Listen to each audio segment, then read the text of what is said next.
जर तुम्ही सुद्धा पुण्यातल्या कॉर्पोरेट लाईफचे शिकार झाला असाल तर तुम्ही माझ्या सध्याच्या परिस्थितीला रिलेट करू शकाल।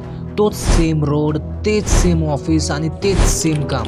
या रोजच्या रुटीनला मला तरी वाटतं माझ्यासारखेच भरपूर ऑफिसवाले वैतागले असतील। या गोंधळापासून थोड्या वेळापुरता मी दूर जायला धायरेश्वर मंदिराकडे निघालो। मित्रांनो, पुण्यात फिरणं सोपं नसतंय। लय ट्रॅफिकला सामना करून जायला लागतंय। जिथं 1 तासाचा प्रवास असतो तिथं 1.5 तास 2 तास लागतात। आता आम्ही आलोय श्री धायरेश्वर मंदिराजवळ। तर इथे येण्याचा माझा हा निर्णय एकदम बरोबर निघाला। मंदिराच्या आवारात पाऊल ठेवताच वातावरणात झालेला बदल, बाहेरचा तो गोंगाट, हवेतला कोंडटपणा एकदम गायब झाला आणि मंदिरात वाजणाऱ्या त्या घंटांच्या मधुर लहरी माझ्या कानी पडल्या आणि माझे मन तिथेच हरवून गेले।